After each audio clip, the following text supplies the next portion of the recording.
are you gonna give her a check or, you know?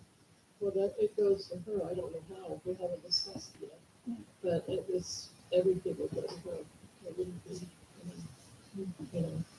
Well, yeah, the money, if you don't, it goes, usually just drops right into the bank account, your bank account. You know, and then it's decided as a, you know, how you do it for you. I don't know. No, there's nothing that goes automatically into the bank account. You can set your website up to do that if you want to. So, you know. I do websites, and that's one reason I say that, because a lot of times you can just drop it in there. Okay. You got, I'm new. I don't know when I'm sticking my foot in my mouth. It's okay. No, I mean, it's a good heart. That's, we all want to know. Are you talking about Lori Halfine? Yes. Right, because I've talked to her many times, you know, just on the Facebook page and stuff. And so it's like I said, I don't care if I get a picture, I donate for her. You know, just because I like her, I think she did a good job. You can set up a GoFundMe page. She did a lot of Mhm. good. You can set up a GoFundMe page. That's a thought. Maybe that's something we can discuss in our January meeting as well.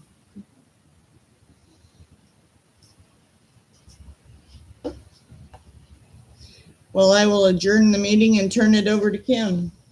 Yes, I have to change the microphone. This is Kim Stanley. She's from Humanities, Kansas. She's got a lot of experience. I don't have my little paper out here to announce you. I can announce myself. Don't Okay. worry. She's going to talk to us about creatively writing your family story.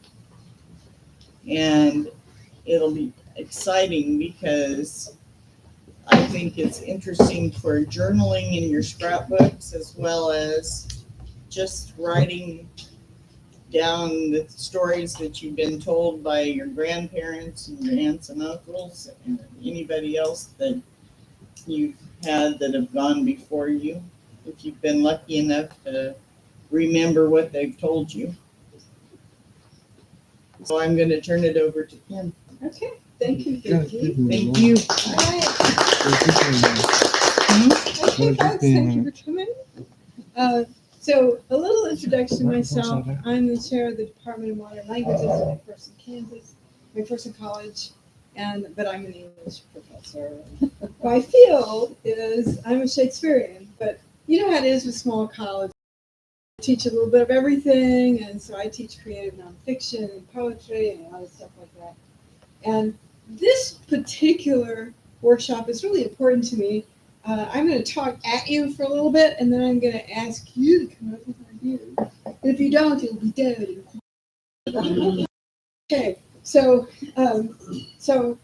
let me explain to you first how I know about the importance of your recording your family stories and telling your family stories in your own voice. Okay, don't try to sound like a book. We'll talk about that. So here I have three things. One of them is personal, and two of them are matters of sociological studies.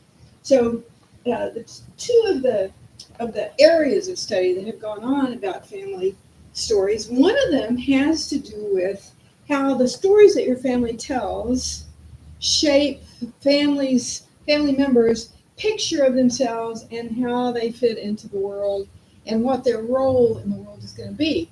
And I'm going to give you an example from the first study, and there have been several. The first study in this regard, which is a negative example, just so you can see how powerful these stories can be.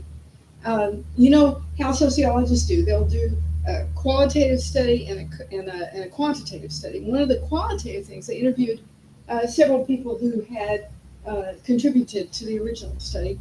And one of them was a woman that I'll call Jean. At the time of the study, she was about 45. And her family story about her in particular was that she never finished anything. Jean never finishes anything. You know, she thought she was going to learn to sew, and you can see the blouse that's half made, and they're in her bedroom, her childhood bedroom. If you find a piece of pie on the table that's not finished, that's going to be Jean's because she never finishes anything. Well, by the time they interviewed her at 45, she had 3 failed marriages, and she had started college 4 times, and not ever finished. And she said, I just can't finish it. Now, you know, there's no gene for not finishing things, right? What had happened is that the family story had shaved her picture of herself.